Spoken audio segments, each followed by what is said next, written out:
on a expliqué que toujours la simcha, elle est rattachée à la notion de shlemut, au fait de quelque chose d'entier. D'accord? On a expliqué par rapport au négatif, c'est-à-dire que ça veut dire ça signifie aussi qu'il y a un manque, et au niveau positif, ça veut dire que ça s'appelle une plénitude, une complémentarité. Alors par rapport à ça, j'ai donné une image qu'en fait, on est tous milliardaires en dollars. D'accord? Maintenant, si quelqu'un reçoit un billet de 1 dollar, il a combien? Je vais peut-être baisser le niveau. S'il a 1 milliard de billets de 1 dollar, ouais. S'il a 1 milliard de billets de 1 dollar, il a 1 milliard de dollars. Là, il a... C'est les grossesses multiples, il paraît que ça fait cet effet. D'accord. Maintenant, si quelqu'un, qu'est-ce qu'on fait? On déchire chaque billet de 1 dollar en deux et on lui donne 1 milliard de moitié de billets de 1 dollar. Il a combien? Bah non, il a 500 000. Il n'a rien, zéro. Réfléchissez. 500 000? Rien. Il a rien? Ah bah non, il a rien. Voilà. Et moi, je triche parce que...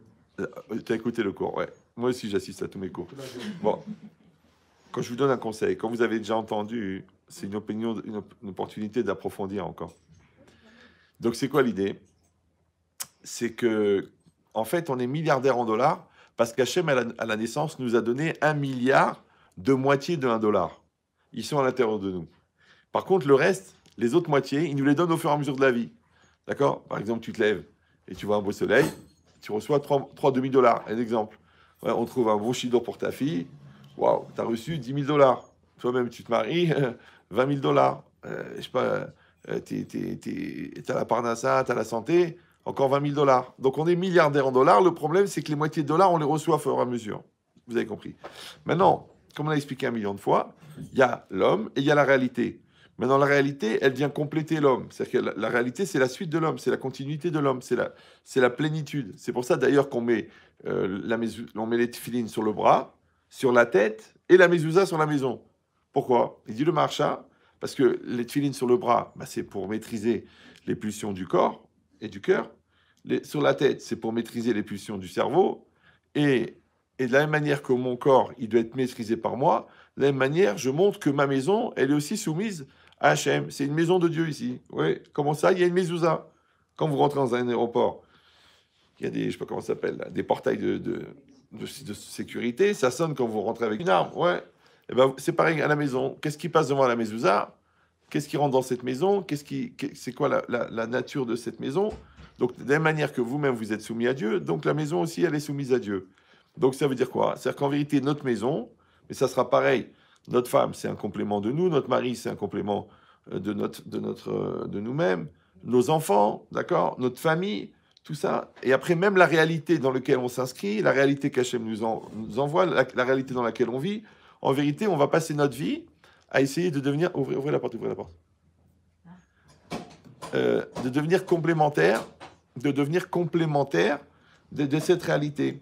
C'est pour ça que quand on dit que quelqu'un, on dit en français, il est bien dans sa peau, d'accord? C'est que déjà son moi à lui, il remplit sa peau, et après il est bien dans sa vie.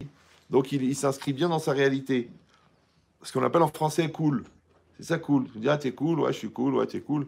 Alors moi j'ai fait un petit jeu de mots, qui vaut ce qu'il vaut, hein, comme dit le propriétaire de la Volvo, d'accord? Mais c'est que, vous savez, quand Esav et Yaakov, ils se sont rencontrés, alors Yaakov, il a voulu donner des cadeaux à Esav. Et Esav les a refusés. Et quand il a insisté, il n'a pas voulu. Pourquoi? Qu'est-ce qu'il a dit Esav? Yeshli Rav, j'ai beaucoup. Rav, c'est Arbé, j'ai beaucoup. Alors il a voulu les rendre à Yaakov. Yaakov, il a dit Yeshli Kol, j'ai tout. Alors, maintenant, cette notion de tout, c'est-à-dire j'ai tout ce qu'il me faut. Comment dire? Ezewashir à sa mère Bechelko, qui est l'homme heureux, celui qui est content de sa part. Mais ils disent les commentaires, c'est quoi content de sa part? Ouais, le gars, il mange 2 grains de riz par jour, il vit sur un caniveau, sous un pont, avec des cadavres. Est-ce qu'il peut être heureux de sa part? Ouais, il dit non, Chelko, mipne chez Chelko, parce que c'est sa part. C'est-à-dire que la personne qui a compris que c'est exactement, c'est son corps, déjà il accepte, c'est son conjoint, il a compris comment il est complémentaire, c'est ses enfants, parce qu'il voit bien qu'ils ne viennent pas d'ailleurs, c'est son mazal, cette maison elle est adaptée à lui, ouais. Tout ce qu'il a en fin de compte, c'est comme une espèce de lien direct avec la réalité. Donc il est il est cool.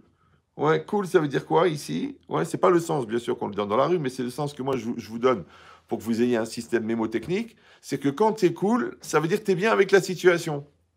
Maintenant, si tu es stressé, si tu es angoissé, si tu es mal à l'aise, si tu as envie de mourir ou de t'enfuir ou de disparaître, c'est que tu n'es pas cool. Tu n'es pas cool avec la chose. Ça veut dire que tu n'es pas chalem avec la réalité.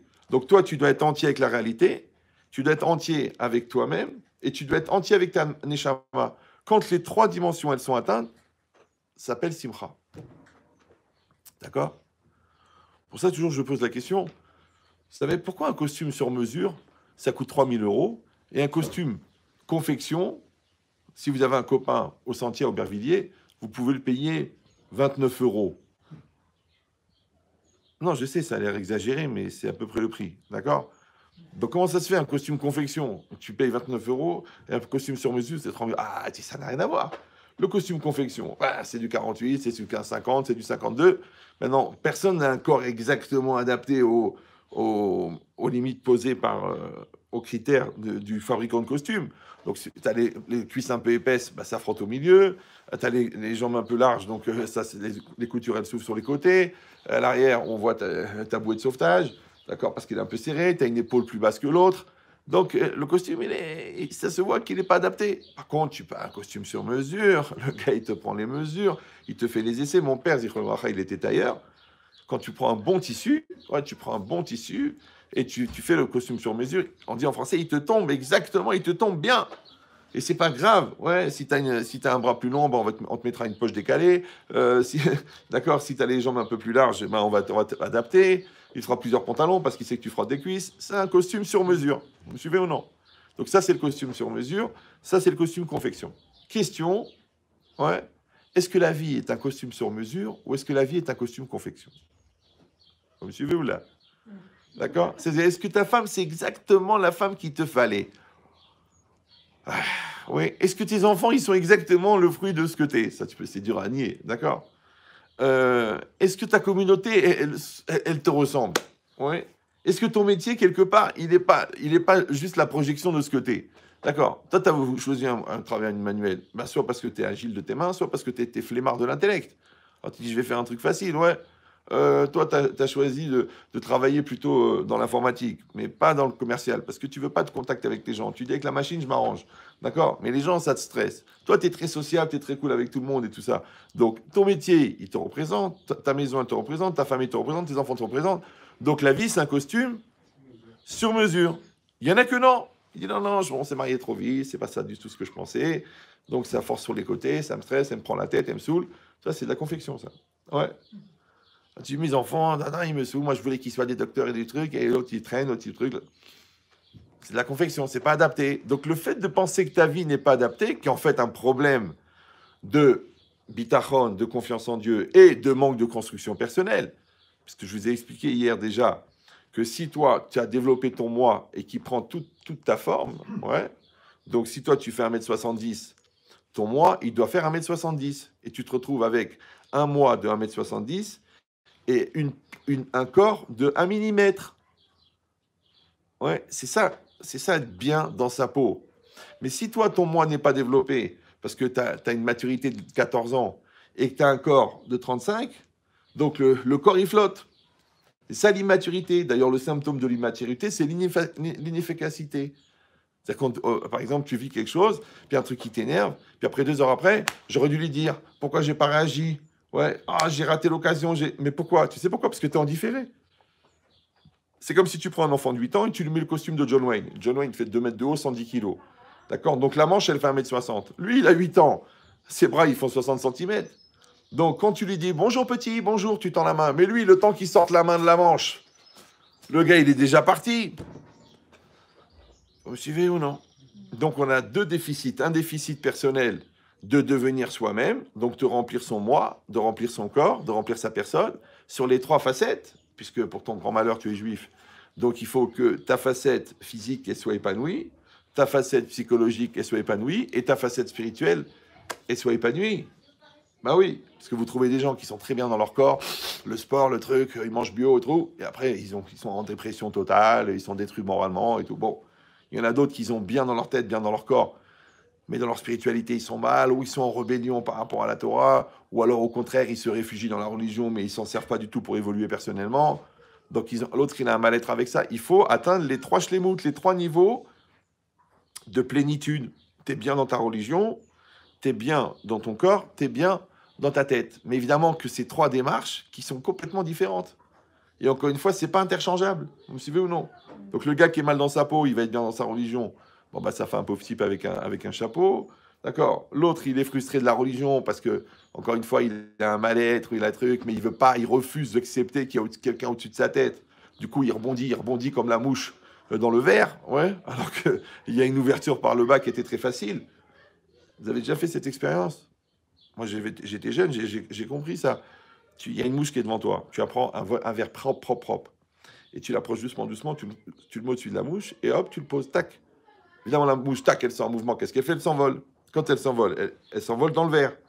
Le verre, il est fermé par en haut, il est fermé sur les côtés. Et puis, elle fait zzzz, d'accord? Mais elle pense pas qu'elle peut sortir par le bas. Pourquoi? Parce qu'elle va aller vers le haut. Ouais. Ça veut dire que des fois, pour s'élever, il faut accepter de se rabaisser. Mais toi, tu te rabaisses jamais, toi. Ouais, toi, t'es Mister Tête Dure. Donc, tu restes enfermé. Tu es enfermé dans ton obscurantisme, ou dans ta bêtise, ou dans ta psychorigidité, ou dans ton entêtement. Donc, tu ne trouves pas la solution. Donc, c'est marqué ici. Il dit que quand la personne, elle va faire ce travail d'être complète, encore une fois, avec sa réalité, je suis bien dans mon travail, je suis efficace, je suis bien dans ma Torah, je suis bien dans ma communauté, je suis bien avec ma réalité. J'accepte ma réalité, je la vois, elle est adaptée.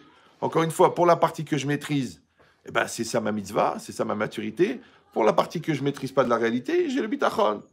Ouais, c'est-à-dire j'accepte que ce que je ne maîtrise pas, je ne le maîtrise pas. Attention, si je ne maîtrise rien, ça s'appelle un glandeur.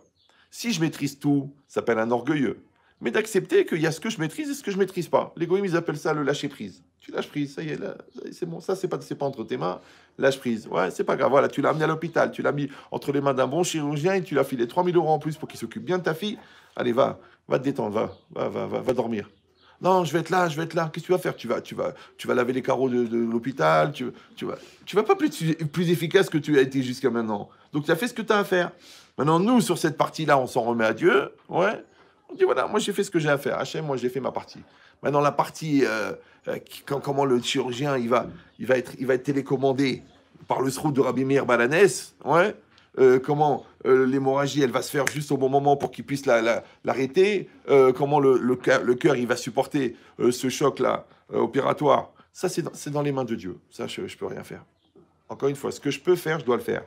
Ce que je ne peux pas faire, c'est une mitzvah de ne pas le faire. Donc, pourquoi je précise lourdement? Parce qu'il y a beaucoup de gens, ils font l'inverse. Dans ce qu'ils ne maîtrisent pas, ils se mettent les patrons, ils se mettent les nerfs, ils se mettent la rébellion. Et ce qui est entre leurs mains, ils ne font rien. Tu vois là, ta femme, elle n'est pas bien, va lui parler. Ah non, moi je sais pas, c'est pas mon style, et ça veut dire quoi? Il faut que je me rabaisse, je vais avoir une image de pauvre type. Mais non, c'est ta femme, vous êtes mariés depuis 30 ans, tu as le droit de pleurer. Tu peux lui dire, chérie, c'est très dur. Cette épreuve avec notre fille, elle est très dure pour toi et pour moi. Ah ben voilà, c'est bien, ça s'appelle de la solidarité. Ah non, mon père, il a jamais fait ça. Oui, mais ta mère s'est pendue. D'accord, donc ça veut dire quoi? Ça, c'est ce que tu peux faire. Fais-le, tu peux le faire, fais-le. Non, tu le fais pas. Non, ouais. Par contre, tu te prends la tête, tu t'énerves, tu trucs, et pourquoi, et comment, et qu'est-ce que ça se fait, et qu'est-ce qu'on a fait au bon Dieu, est-ce que Dieu existe? Arrête, tu veux refaire l'univers, t'arrives même pas à décorer tes toilettes, tu veux refaire l'univers, bah. Ils sont marrants, ouais. Donc, il faut avoir cette modestie, d'accord, d'être à sa place. Donc ça, c'est par rapport à ta réalité.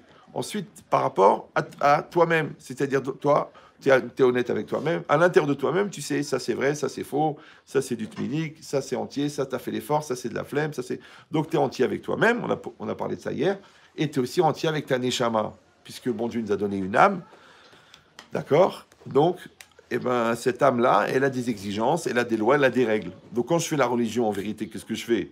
Eh ben, je nourris mon âme, d'accord? De quoi? Des énergies que je prélève dans la réalité. Et je peux un peu lui donner à mon âme, puisqu'elle me donne la vie. Vous savez, la rédactrice de Vogue, c'était une femme ashkénaze, américaine, très très branchée, féministe, ralababadada. Elle a dit, écoutez, j'ai créé ce journal, j'ai une carrière, j'ai été mariée 3 fois, mais je n'ai pas encore ressenti la pétillance que je voyais dans les yeux de ma grand-mère quand elle allumait les Neres Shabbos. C'est-à-dire qu'elle a senti qu'il lui manquait quelque chose. Maintenant, pour le reste, femme actuelle, femme construite, femme épanouie, femme reconnue, waouh, prix Nobel de la femme. Niveau personnel, équilibre, bon, quelques vitamines illégales, mais en gros, ça va, ouais. Mais au niveau spirituel, une amputation qui lui manquait, qu'elle a vue chez sa grand-mère, qu'elle n'a pas trouvée chez elle. Encore une fois, si tu es une excroissance de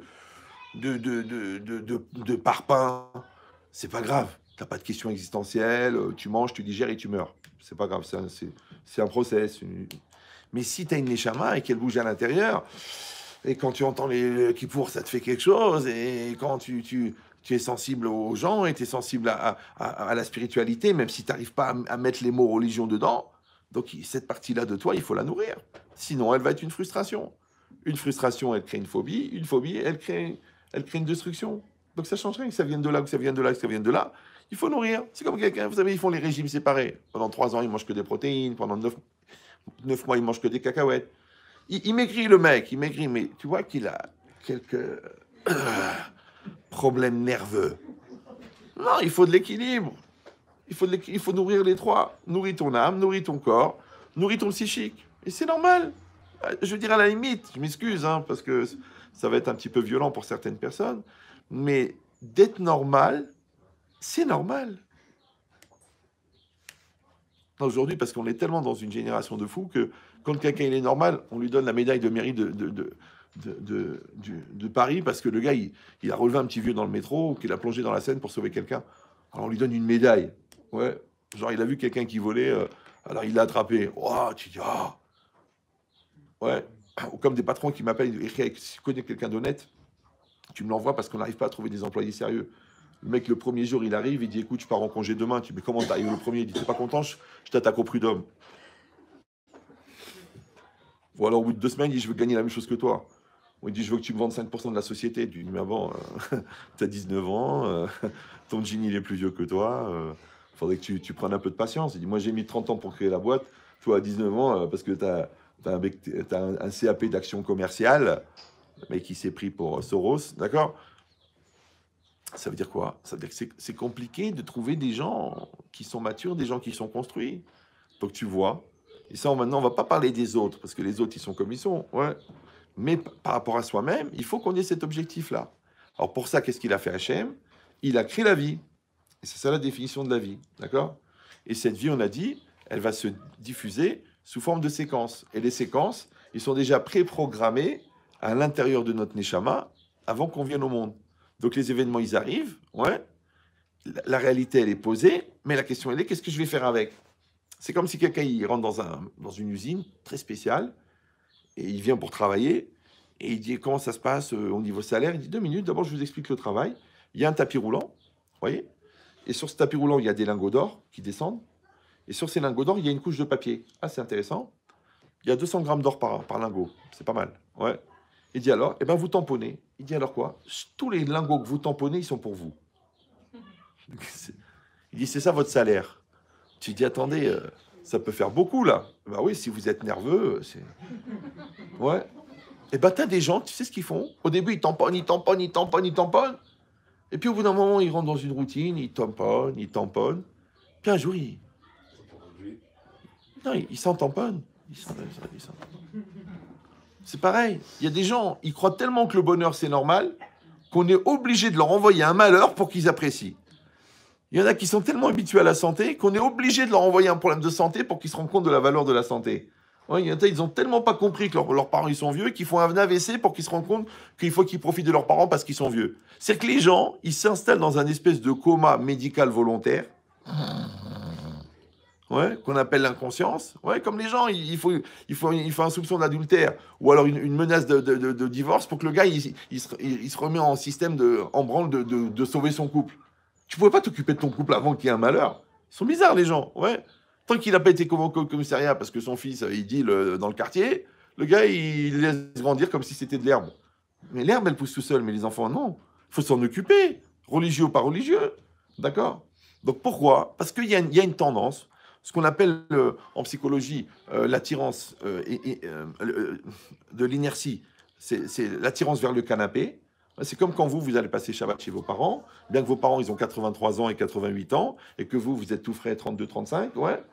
Et bien, quand vous arrivez, que vous posez les valises et que vous lâchez les enfants dans les couloirs, et qu'il y a le canapé qui est là, il y a une espèce d'attirance magnétique. Vous tombez, d'accord, dans le canapé, vous dites la phrase magique, « Oh maman, je suis fatigué ».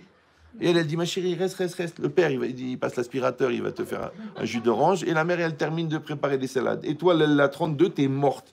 Mais elle a 82 ans, qu'elle a élevé 14 enfants. Elle va s'occuper de toi.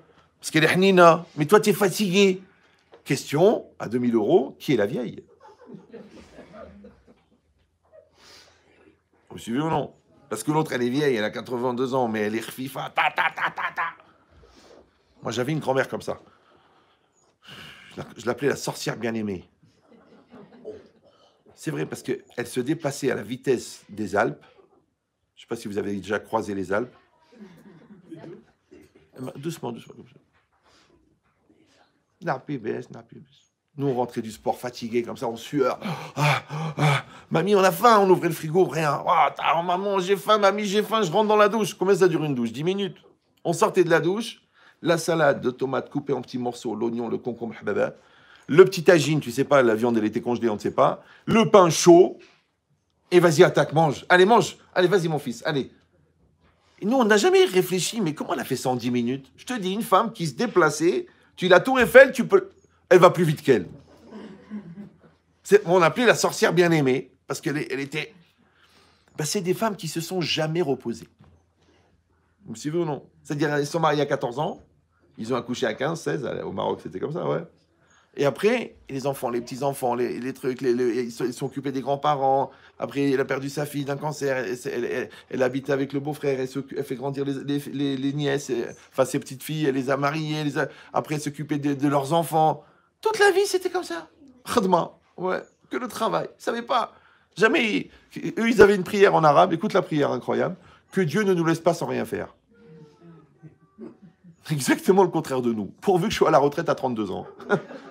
Ouais, on veut être rentier, on veut gagner au loto, on veut être milliardaire, on veut faire un coup dans l'immobilier. Comme ça, on est zen, on est détente, on est installé à Marbella, avec la villa, la piscine, le grand écran, et on fume un cigare en attendant la fin de la journée.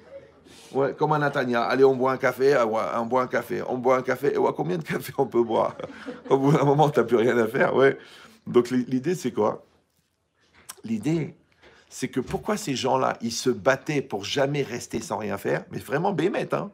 Dès qu'ils se levaient, allez, donne-moi 1 kilo de farine, allez, viens, on va faire des petits pains, allez, on fait des taïtas, tiens, la cousine n'a pas truqué, tu veux qu'on avance le Shabbat, après, et eux, en plus, à l'époque, je ne sais pas si vous vous rappelez, ils triaient les épices, ils avaient le grand plateau en cuivre, ouais, nous, attends, Ducrot, il se décarcasse, on va se casser la tête, nous, on ouvre le truc, le riz, on l'ouvre, on le met, la farine, ils tamisaient la farine. Ils vérifiaient le riz, grain par grain. Genre, il y a un petit point noir. Nous, on dit non, c'est du riz noir. D'accord? On est flemmards. D'accord? Ils vérifiaient. Moi, je me rappelle, les grands plateaux, des heures. Comme ça. Une patience, tu dis, toi, t'es jeune. Et bien, bizarrement, ils allaient très doucement, mais ils finissaient avant.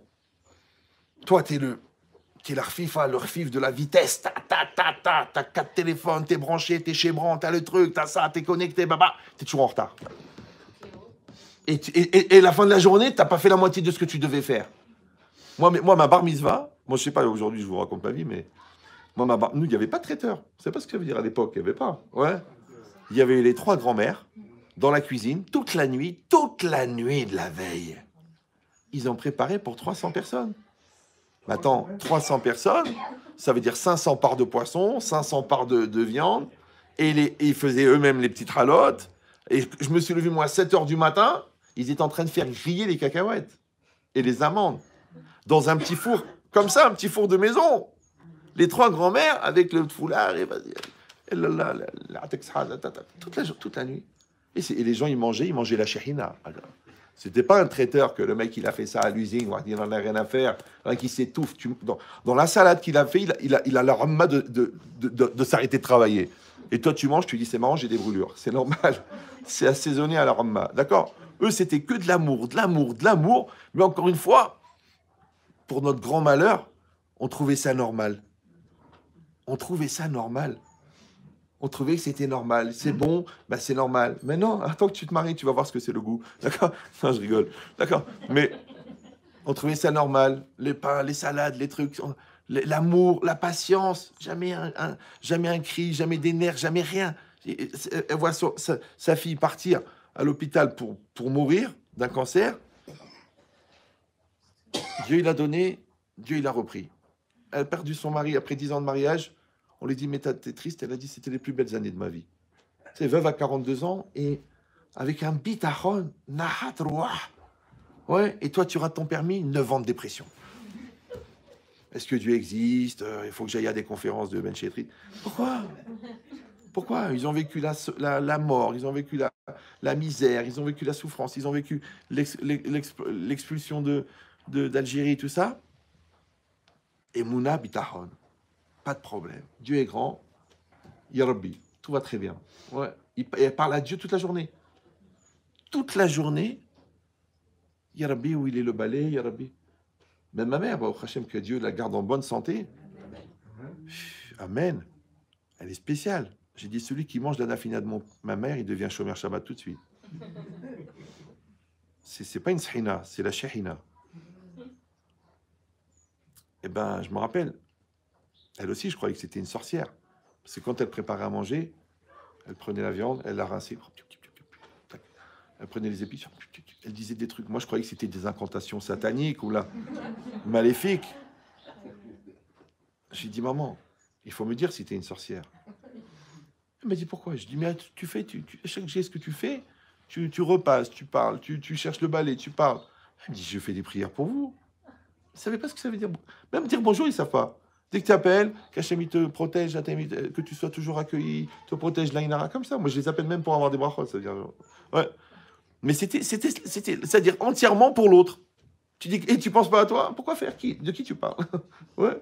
C'était normal. Ils étaient pas malheureux, hein. L'autre, ils ont fait une thérapie pour apprendre à penser à eux. Ils sont en dépression toute la journée. Tu sais que l'égoïsme est générateur de joie, c'est pas évident, hein. D'accord? Donc cette logique-là, où la personne, en vérité, elle faisait que parler à Dieu. Alors un jour, je lui ai dit, mais maman, tu cherches le balai. Elle ne trouve pas son balai. Qu'est-ce qu'elle dit? Ya Rabbi, où est-ce qu'il est le balai? Et moi, j'étais en pleine crise de philo, de yeshiva, de recherche, de trucs, et Hachem, et le makom, et l'espace, et Dieu, il est partout, et Dieu, il est omniprésent. Je dis, maman, Hachem, il gère l'univers. Tu veux qu'il s'occupe de ton balai? Elle m'a dit, bien sûr. Elle dit, tiens, ailleurs, le voilà. Vous avez compris ou non? C'est que nous, on a la Emouna pour les grandes choses. Eux, ils avaient l'Emouna pour tout. C'est normal, c'est Hachem, il est là. C'est-à-dire, tu te tournes, il est là. Tu te regardes, il est là. Et toi, tu dis, non, attends, je vais à la synagogue, je fais 4 ans de yeshiva, je me prépare, je fais le Nefesh HaChaim. Et là, je commence un petit peu à percevoir un ressenti de Emouna. Non, la Emouna, tu ouvres ta fenêtre. Ouais, ils ne savaient pas prier, eux, tous les matins, devant la mezouza. Mais jusqu'à aujourd'hui, ma mère, sur la mezouza, la prière. Moi, je peux vous dire que j'ai étudié la Gemara Brachot, j'ai étudié Nefesh HaChaim sur la Tfila, j'ai fait des Chaburot sur la Tfila, j'ai fait des cours sur la Kavana, j'ai fait des cours sur la concentration, j'ai fait des cours sur les différentes facettes de la prière. Je ne suis pas arrivé à la prière de ma mère encore, qui ne sait pas lire. Je ne sais pas si vous... Parce que nous, on sait lire. C'est que le texte, c'est un chemin pour Dieu. Mais il y en a beaucoup qui s'arrêtent en chemin. Vous me suivez ou non? Ils restent dans la prière, ils restent dans la synagogue, ils restent dans le jeu de rôle. Ils pompent comme les Shadok. Mais tu pries pour l'extérieur ou tu pries pour l'intérieur? Tout ça pour vous dire que on met des années à atteindre l'authenticité. Et l'authenticité, c'est quoi? C'est d'être bien dans ce que tu fais. Vous me suivez ou non? T'es bien, voilà, t'es religieux, t'es bien. T'es pas religieux, t'es bien. Qu'est-ce que je te dis? C'est normal, chacun il est comme il est. Ben, tu veux être mieux, change, d'accord? T'es bien dans ton travail. Ah, mais c'est pas ce que je voulais faire. Alors fais autre chose. Ah, ben, à 40 ans, on peut démarrer une carrière d'avocat. Oui, je connais un gars, à 40 ans, il est sorti de la RATP, il est retourné à la fac avec des jeunes de 18, et 8 ans après, il était avocat.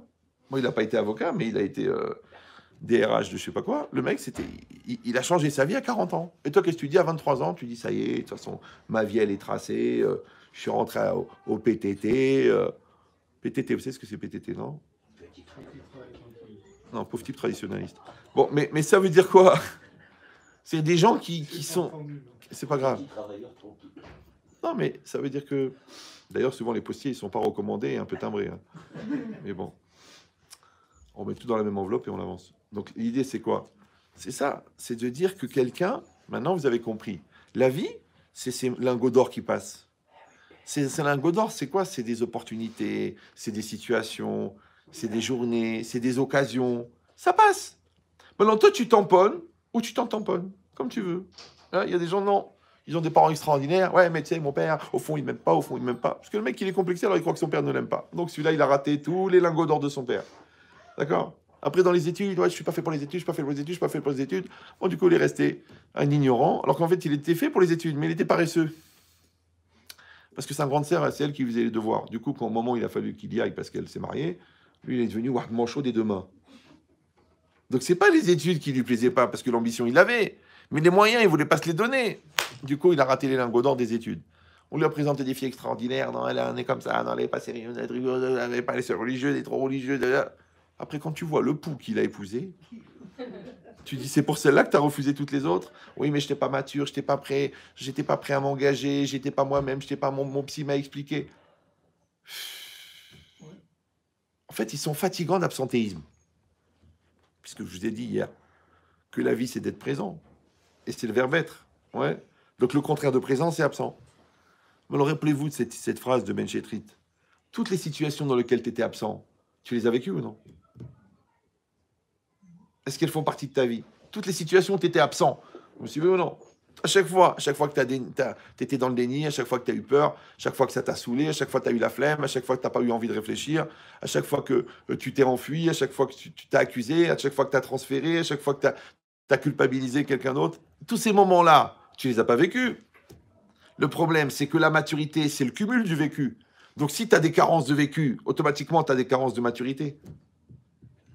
C'est comme si tu quittes l'école en CM2. Après, tu dis, oh, tu sais quoi, je vais passer le bac. J'ai 28 ans, ça fera bien sur mon CV. Mais quand tu arrives à l'examen, et disons qu'ils te mettent en candidat libre, ou là, tu es rentré en cachette, ou tu as tué un gars, tu lui as volé sa pièce d'identité. Mais quand tu arrives à l'examen, tu as un niveau de CM2. Vous me suivez ou non? Et quand tu as un niveau de CM2 et que tu regardes une équation, tu dis, mince, c'est une formule magique, mais je n'ai pas lu Harry Potter. Tu dis, non, ce n'est pas une formule magique, c'est une équation. Mais tu es inadapté. Vous avez compris l'idée ou non? C'est pour ça que je vous dis que d'être rempli, d'être complet à l'intérieur de soi-même, c'est ça en français, bien dans sa peau, d'accord? Que ton moi, il remplit toute ta personne. Et ensuite que ton moi, il est bien dans sa réalité. Et que les deux parties, elles sont bien avec Hachem, avec leur Nishama. Alors à ce moment-là, tu es complet. Ce qu'on appelle le tzaddik. C'est ça, tzaddik. Pourquoi tzaddik? J'ai déjà dit ça, mais c'est pas grave, vous pouvez le réécouter. Tzaddik, ça veut dire juste. Un tzaddik, c'est injuste. Ouais. Mais alors pourquoi le symbole de la justice, c'est la balance? Parce que c'est l'équilibre entre ce que... Comme ça, tu mets des haricots verts, tu mets 1 kilo. Si c'est en équilibre, c'est qu'il y a 1 kilo d'haricots verts. Et là, il y a ce que tu fais, et là, il y a ce que tu mérites. Quand tu fais du bien, tu mérites le bien. Quand tu fais du mal, tu mérites le mal. Et c'est juste. C'est juste. Maintenant, là, il y a le Shulchan Aruch, et là, il y a toi. Si toi, tu accomplis ce qu'il y a dans le Shulchan Aruch, tu t'appelles un tzaddik. Vous me suivez ou non? Si toi, tu dis ce que tu penses, tu t'appelles un homme droit. Si toi, tu fais ce que tu dis, tu t'appelles un homme honnête. Mais il y a toujours cette notion d'équilibre. Donc, ce n'est pas une question de religion. Si toi, tu ne fais pas ce que tu dis, bah, tu as un problème. Si tu vis le contraire de ce que tu dis, tu as un problème, tu es incohérent. Ouais. Donc, vous avez compris que tzaddik, c'est toujours synonyme d'équilibre. D'ailleurs, quand on dit, par exemple, il y a une mitzvah, j'ai lu là, cette semaine dans le Mahalot Amidot, il dit mitzvah les asdik et kol ameoraot. C'est une mitzvah d'accepter, de légitimer, de rendre vrai tous les événements. C'est d'accepter que la réalité qu'Hachem t'envoie, elle est adaptée à toi. C'est aussi tzaddik. Donc, à tzaddik ou matzdik, vous comprenez ou non? C'est pareil. Toi, tu dois être capable de reconnaître la vérité. Comme tu dois reconnaître que tu as tort. Ça s'appelle tzaddik. Si tu dis non, j'arrive pas à reconnaître la vérité chez l'autre parce que je suis orgueilleux et j'arrive pas à me remettre en cause parce que je suis une tête dure. T'es pas tzaddik. Parce que t'es pas cohérent, t'es pas équilibré. Ok, dans cette logique-là, vous avez compris que le tapis roulant sur lequel les lingots d'or vont passer s'appelle la vie. Donc, numéro 1, si tu ne veux pas rater les lingots d'or, il va falloir éviter de s'arrêter. Et comme on a dit que la joie, c'est la satisfaction d'être, ouais, et que être, c'est être présent dans une réalité qu'Hachem te propose, donc c'est toi qui vas décider si à chaque fois tu auras une réalité, tu vas l'optimiser ou non. Quand tu l'optimises, comment tu le sais? Parce que tu as grandi. Et quand tu as grandi, automatiquement, tu as la satisfaction d'être, donc tu es dans la joie. Ça va? Voilà. Donc maintenant, après évidemment, vous avez compris qu'on n'a pas tous le même tapis roulant. Il y en a qui ont des tapis roulants avec 3000 lingots d'or par minute, et il y en a qui ont des tapis roulants avec un lingot d'or par semaine. Maintenant, 50%, ça vient du mazal, ce qu'Hachem te propose. 50%, ça vient de la personnalité, comme dans le business. Il y a des gens, il leur faut 6 mois pour signer une affaire. Et il y en a toutes les 4 minutes, ils font une transaction. Ouais, ils sont devant leur écran, ils ont 6 écrans d'ordinateur, ils ont toutes les bourses du monde, ils ont des téléphones. Tu m'en prends 10 000, après la T53 sur le Nasdaq, tu m'en prends 4 000, tu m'en prends 5 000. Tu dis, attends, mais qu'est-ce que tu fais là? Bah, je gagne 100 000 euros par jour. C'est des petits allers-retours. Tu dis, mais attends, mais tu réfléchis pas. Il dit, non, ça y est, c'est devenu intuitif. Alors que toi, tu es avec ton conseiller bancaire. Alors, EDF, qu'est-ce que vous en dites? Écoutez, on va relire valeur actuelle parce qu'il paraît qu'il y a une tendance pour une action. Et le mec qui fait 1000 transactions par jour. Alors, t'as pas la même tête que lui, non? Oui, non, oui, non. C'est pareil. Le mec, il a une épicerie. Ou il a une papeterie à Bab el-Oued. Ils vendent 2 crayons par an. Parce que des fois, ils doivent curer le nez d'un chameau, j'en sais rien. Donc, c'est vite fait le bilan. Mais le mec a 1500 papeteries en France. Ouais. Que tout est branché électroniquement et qu'il y a 2 terminaux qui gèrent les stocks en permanence pour savoir combien il gagne, combien il perd et qu'est-ce qu'il a en stock. Et il n'a pas la même activité que toi. Oui, non, c'est pareil. Les tzadikim qui font 1000 mitzvot par jour et un qui fait une mitzvah de temps en temps, ils n'ont pas la même activité. C'est logique. Celui-là, il fait rien. Il ne met pas les tefilines, il ne fait pas Shabbat, il ne mange pas caché, rien. Mais il a quelques mérites, parce que là, une fois, il était en train de déménager, et comme il habitait en face de la synagogue, ils étaient en train de faire le Kaddish, et puis le déménageur, il lui dit, bon, il reste les 2 pianos, qu'est-ce qu'on fait? Il a dit, Amen. On lui a compté, Amen. C'est mieux que rien. Ouais. Mais l'idée, c'est ça. L'idée, c'est de voir que comme on n'a pas le même débit existentiel, comme on n'a pas la même proposition de vie. Donc, en fonction de... Donc, les tzadikim, pour ça que c'est marqué tzadikim zrizim, les tzadikim, ils courent toujours, ouais, et les rishaïm, ils ne sont pas pressés. Comme ça, il dit le Zohar. Il dit chayav des chayés dorés. Ils pensent qu'ils vont vivre des générations et des générations. Tu lui dis, voilà, t'as rien à faire, mais les tefilines, non, mon fils les mettra. Je donne à une yeshiva. Là-bas, ils mettent les tefilines. Ouais. Mais toi et toi, non, moi, ça me saoule, moi, c'est pas mon style, j'ai pas grandi dedans. Tu es le fils du Rav. Oui, mais ça n'a rien à voir. Ouais. Vous comprenez ou non? Donc, ils n'ont pas le même rapport. Maintenant, il n'y a pas de différence. L'opportunité de faire les mitzvot, l'opportunité de faire du business. Elle vient chez toi, la voisine. Elle dit, oh, vous savez, j'ai perdu ma tante en Bretagne. Il reste 14 appartements, on ne sait pas quoi en faire. Il les laisse à 1000 euros chacun. Tu les prends pas. Le Brel, qu'est-ce qu'il va dire? Ah, c'est loin, la Bretagne. Et le mec malin, il a dit, tu sais quoi, je les achète pour rien. Vous savez que moi, j'ai connu des gens qui ont acheté le Bitcoin à 20 centimes. Je ne sais pas si vous suivez. La monnaie virtuelle. 20 centimes. Le mec, il en avait acheté pour 3000 euros à l'époque. Imagine ce qu'il a aujourd'hui. 20 centimes. Vous avez compris ou non? Après, tu dis, ouais, mais ça n'arrive qu'aux autres, ça n'arrive qu'aux autres. Alors toi, tu es castré volontaire depuis le départ, toi. Non, ça arrive à tout le monde. Mais pourquoi il y en a qui saisissent, qui sont atteints malheureusement de cette maladie pas assez répandue, qui s'appelle la khfifout? T'es khfif, t'es réactif, tac. Et il y en a, par contre, ils sont, très, très lourds. La fille, elle est bien, elle est gentille, elle est sympathique, elle te trouve, elle est sérieuse, elle est diplômée, elle est religieuse. Vas-y, marie-toi. Oui, mais peut-être je peux avoir mieux. Dans l'absolu, tu vas épouser une comète qui va peut-être passer à proximité de la Terre.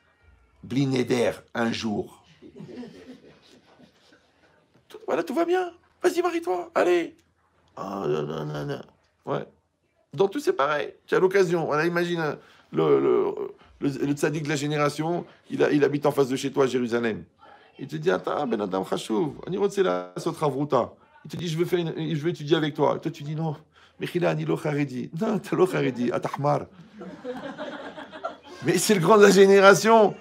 Il habite en face de chez toi. Il voit que tu es intelligent parce que tu travailles en mathématiques appliquées. Il dit, tiens, j'ai envie d'étudier. Il veut étudier avec toi. Tu profites pas? Non, la vérité, c'est pas mon truc. Et les gens te disent, quoi, il t'a proposé ça? Le rave de la communauté, le rave du quartier, il vient te voir et te dit, attends, mais moi, je suis le rave d'Yerushalayim, je rêve d'avoir étudié avec lui. Et lui, il te l'a proposé, t'as dit non.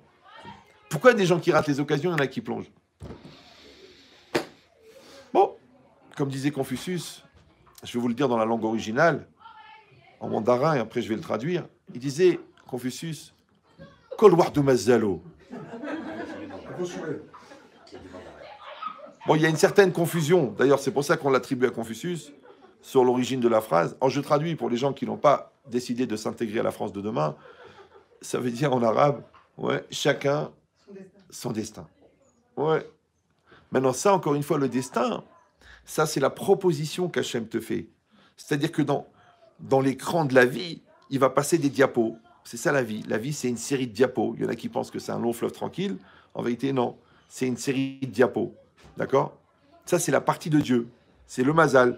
Et toi, par contre, ta réaction, elle, ton niveau de maturité par rapport à la situation n'est pas prédestiné. C'est toi qui décides. Tu veux être khfif, tu veux être lourd, tu veux être religieux, tu veux pas être religieux, tu veux être entêté, tu veux avoir comment j'ai dit hier? La souplesse existentielle. Ouais, tu veux t'adapter ou tu veux te braquer, ça c'est toi qui décides. Akol bidei shamaim, chos mirat shamaim. Ça c'est entre tes mains. Ouais. Donc maintenant, si c'est ça, vous avez compris que, en fait, la vie elle passe, la vie elle passe, la vie elle passe. Toujours les gens ils espèrent qu'ils vont vivre vieux, en bonne santé. Mais ce qui compte, c'est pas la durée de ta vie, c'est ce que tu as fait avec. Parce que si pendant 15 ans tu étais inconscient, pendant 15 ans tu étais complexé, après pendant 15 ans tu étais dépressif, après pendant 15 ans tu as fait une thérapie, et à la fin de ta thérapie, tu as dit « j'ai le droit de vivre ». Et ouais, ça fait 60 ans, bébé. Donc c'est pas la longueur qui compte. Regardez le Harizal, ce qu'il a fait en une trentaine d'années, il faudrait 1000 tzadikim, Talmidei Chachamim, avec le QI de Einstein pour le faire. Ce qu'il a fait en une vie en 30 ans. Donc tu vois que c'est pas une question de durée. C'est pas une question de longueur. C'est une question, est-ce que tu vis avec intensité ou tu vis dans la froideur de l'immobilisme? Comme disait le professeur Picard, un congelé vaut mieux que 2 tu auras. Il y a des gens, tu sens, qui sont ou congelés ou en cours de décongélation. Et d'ailleurs, on dit en français, ah, je me suis chauffé. Ouais. Voilà. Mais quand tu dois jamais être congelé. Moi, les gens me disent, mais vous arrêtez jamais de faire des blagues, jamais vous arrêtez de réfléchir, jamais vous êtes... Non, non, non, non. Pourquoi? Premièrement, parce qu'on va tous mourir. Et deuxièmement, parce que la vie, on la vit qu'une fois. Donc chaque seconde, tu peux l'exploiter. Maintenant, l'humour, c'est quoi? C'est le minimum de l'activité cérébrale. Donc ça maintient ton cerveau en fraîcheur. Alors après, quand tu trouves un jeu de mots, après tu peux réfléchir à la notion du non-temps dans la perception du temps infini de Dieu. Vous suivez ou non? Parce que ton cerveau, il fonctionne. Mais si tu t'en sers jamais, parce que tu es un téléspectateur, ouais, et que même les feuilletons, il faut qu'on te les explique, tellement tu es angoissé à cause de la télérama. Donc c'est sûr que quand on va te dire un chidouche, tu vas avoir mal à la tête. Ouais. Et si on essaie de t'expliquer quelques notions basiques de physique quantique, tu vas te dire j'ai l'impression d'avoir des lancers dans la tête. En vérité, c'est la première fois que tu utilises ton cerveau. Lui, il croyait que c'était une entorse cervicale. Ouais. Non, en vérité, le cerveau, il est fait pour travailler. Il ne doit jamais s'arrêter. Et le corps, c'est pareil, il faut bouger, bouger, bouger. D'ailleurs, ils l'ont dit, bouger, éliminer. D'accord? C'est comme ça. C'est ce qu'il dit le Rav Chaim Vital au début du Sha'arei Kedusha. Il dit l'homme, il est fait en 4 éléments, comme toute la matière. L'eau, le feu, l'air et le carbone. Afar, Maïm, Esh, Ruach. C'est les 4 éléments. D'accord? Maintenant, il remarque, il y a deux éléments lourds, le carbone, c'est-à-dire le hafar et le maïm, qui sont lourds, et deux éléments légers, le feu et l'air. D'accord? Maintenant, faites l'expérience. Vous jetez un caillou dans une piscine. Où il va le caillou? Il va au fond. D'accord? Mais si vous créez un remous à l'intérieur de la piscine qui est tellement fort, ouais, il va remonter. Tu vois bien déjà dans le jacuzzi la graisse de marguerite qui est en train de... Donc ça veut dire quoi? Ça veut dire que le mouvement, ouais, il empêche d'aller vers le fond. Il dit, ben, de la même manière, les éléments lourds qu'il y a dans la personne, le carbone et l'eau, ils vont vers le fond. Et ils emmènent vers le fond. Les éléments légers, il dit, c'est quoi? C'est roar. Roar, c'est l'esprit, donc c'est la réflexion. L'air et l'esprit, c'est le même mot, roar, d'accord? Roar Elohim, d'accord? Et c'est quoi? Esh, il dit, c'est la simcha. En Kabbalah, ça s'appelle Hashmal. C'est très bizarre. À l'époque de la Kabbalah, il n'y avait pas l'électricité. Mais ils appelaient quand même l'énergie à l'intérieur du corps Hashmal. Bizarre, non? Il dit maintenant, quand quelqu'un il met en action et il met en activité la joie et l'activité cérébrale, il n'est pas entraîné par la lourdeur de l'eau et du carbone qu'il a en lui. Vous me suivez ou non? Ça s'appelle la gravité terrestre. C'est-à-dire que ça descend vers le bas. C'est plus naturel d'aller vers le bas que d'aller vers le haut. Par exemple, pour devenir intelligent, ça demande des années d'études. Mais pour être brel, il suffit de rester naturel. Surtout quand c'est génétique, d'accord? Donc, quelqu'un, il est en mouvement. Maintenant, le mouvement cérébral, c'est que tu dois tout le temps réfléchir. C'est pour ça que c'est une mitzvah d'étudier la Torah depuis l'âge de 13 ans jusqu'au jour de sa mort. Tu étudies. D'accord? Et la Torah, elle t'oblige. Quand vous voyez des tzadikim de 102 ans qui ont une tête plus fraîche que des ingénieurs subdéco de 28 ans, tu dis lesquels des deux qui sont vieux? Moi, j'ai vu ça, des tzadikim, tu vas leur poser une question d'Alaha. Pour poser la question, il faut 1h30. C'est des questions très compliquées, avec des refacturings sur des sociétés qui appartiennent à 83% à des juifs. Donc, est-ce qu'il y a un problème de ribit? Si la société elle a été rachetée, ensuite que les parts sont distribuées, que les héritiers sont partis juifs, partis goy. Pour poser la question, 1h30. Et le Rav, il écoute comme ça. Il écoute, il réfléchit 5 secondes. Il répond. Un laser. Après, il écrit la réponse, 22 pages. 22 pages. D'accord? Il te ramène la Gemara, le char, le taz, le truc, la marloquette, la tatata. Toi, déjà, rien que pour comprendre la question, tu vas te mettre 8 semaines. Mais lui, il l'a fait en 12 secondes dans sa tête, et la question, on l'a posée pendant 1h30. Donc, à quelle vitesse il tourne son cerveau? J'ai lu, il n'y a pas très longtemps, là. Je vous parle souvent du Nefesh HaChaim, le Raphaim de Vologine. Le chasse, il fait 2700 pages. Moi, je ne l'ai pas fini personnellement. Il disait que quand il y avait des questions d'Alaha, ça lui arrivait, pour répondre à la question, de refaire tout le Talmud en 3 jours. Maintenant, si tu comptes 2700 pages, 3 x 9, 27, ça veut dire qu'il faisait 900 dapim de Gemara par jour. Et si vous allez dire, mais il dormait jamais, disons, on va dire qu'il dort pas, parce que je t'ai compté 3 fois 24 heures. C'est possible, parce que même le Stapler, il étudiait 37 heures sans dormir. Ouais.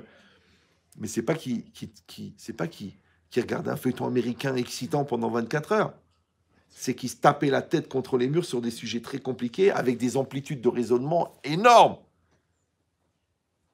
Mais il a 102 ans. Donc tu dis, il doit être vieux. Et je te dis, l'autre, il a 28 ans. Il sort de son école d'ingénieur, tu dis, bon, je voudrais réfléchir. Écoute, je suis fatigué, d'accord? Ça fait 4 ans, ils m'ont pompé, là. Je vais me prendre un petit boulot bien posé, bien détente, à la limite fonctionnaire. Tu dis, mais je comprends pas, t'es tout frais, t'as le cerveau qui doit bouger. La Torah dit jamais t'arrêtes le cerveau. Le corps, pareil, bouge, cours. Tu dis, non, qui va sano, va mollo, d'accord? Et puis, ça serait dommage de mourir malade, vaut mieux mourir en bonne santé. Non. Les tzadikim, matin au soir, ils courent. Pourquoi tu cours? Tu sais pourquoi? Parce que ratson, ça veut dire volonté. Et ratz, ça veut dire courir. Vous me suivez ou non? C'est qu'en vérité, le Ratson, il vient de la Neshama. Et là où il est placé, il n'y a pas de limite de temps. Donc quand quelqu'un essaye de courir à la vitesse à laquelle il a le Ratson, ou est-ce que c'est son Ratson qui va le faire courir? Ça ne change rien. Ouais, c'était une grande question philosophique. Qu'est-ce qui fait courir tapis? Je ne sais pas si vous appelez à l'époque. C'est des gens, tu sens qu'ils ont une pile. Ta ta ta ta ta ta ta ta. Rafraïkin, Zichron Libracha. Un jour, il se lève. Le matin, un vendredi matin, quelqu'un lui dit, tu sais, à Marseille, il y a des gens qui ne sont pas chômeurs Shabbat. Il a dit, quoi? Ils ne font pas Shabbat? Il a dit, oui. Il attrape un bacho. Il a dit, allez, prendre des chalotes, un jus de raisin, on va à Marseille. Maintenant, à l'époque, pour aller à Marseille, c'est le train de l'époque, avec les changements. Mais aujourd'hui, ça fait à peu près 7 heures d'Aix-les-Bains. À l'époque, imagine. L'autre, il a dit, on va pas arriver à Shabbat. Maintenant, l'autre, il a 20 ans. Lui, il aura vu, il a 80 ans. Ouais. Il dit, allez, vite, vite, vite. Lui, il se panique, bon, parce qu'il était d'origine de Tanger, et il se panique. C'est pas grave. Il va voir les autres rabbinim, il dit, écoutez, Rav, je sais pas, on est vendredi matin, Rav Rakin, il m'a dit, on part à Marseille, je crois qu'il délire un peu, il se rend pas compte de la réalité, tout ça. Il lui a dit, écoute, le Rav, il t'a dit de le faire, fais-le. Bon, le gars, il commence à chercher les chalotes, il met une demi-heure, un jus de raisin, baba, il revient, il trouve pas le Rav. Il attrape un gars, il dit, excuse-moi, t'as vu le Rav? Il dit, le Rav, il est parti. C'est que le Rav, 80 ans, il sait pas où il va dormir, il sait pas ce qu'il va manger, il sait pas, il est parti. Comment? Il y a des gens qui font pas Shabbat. Il va aller dans 4-5 synagogues pendant Shabbat pour parler de l'importance du Shabbat. L'autre, il a 20 ans. ABS avant, arrière bloqué. Ça veut dire relou de chez relou. Très haut niveau, tu vois. Ouais, comment c'est possible? Je te dis pourquoi. Parce que les tzadikim, ils connaissent la valeur du temps. Donc, ils ne le gaspillent pas. Les autres, ils ne connaissent pas. Alors, ils tuent le temps. Qu'est-ce que ça fait cet après-midi? On a tué le temps. On a regardé un film qu'on avait déjà vu. On a eu des discussions qui vont mener nulle part, mais c'est pas grave, ça entretient la salive et tout ça.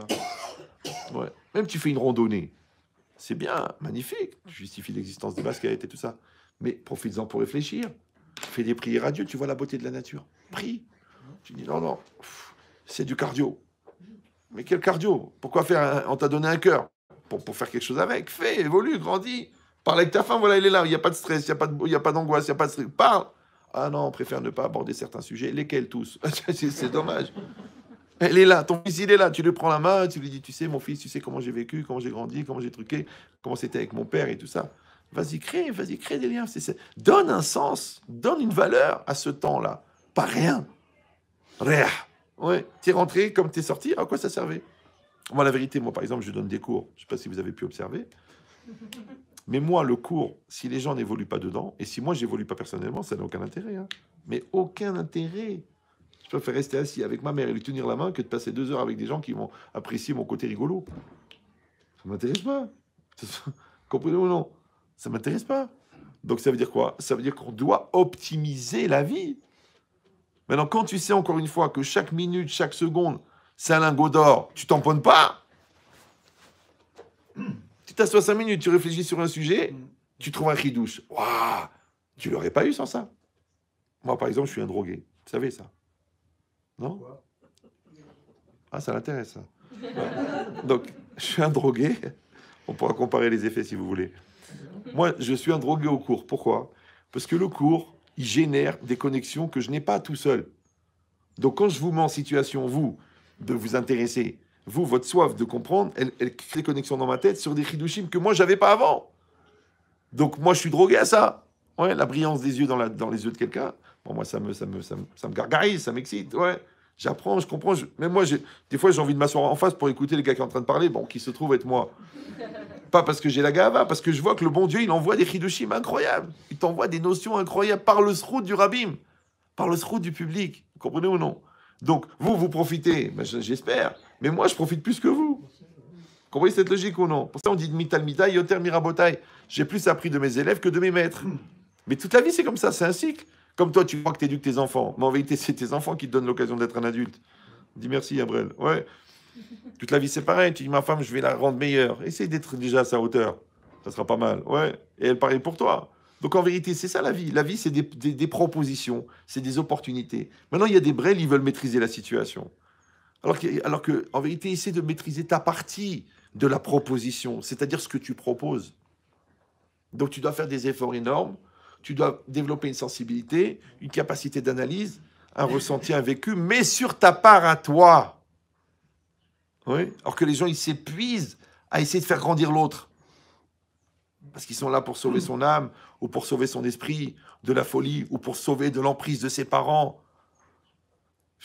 Elle a 44 ans. Le cordon, elle l'a coupé. Tu veux faire sa thérapie, tu sais quoi?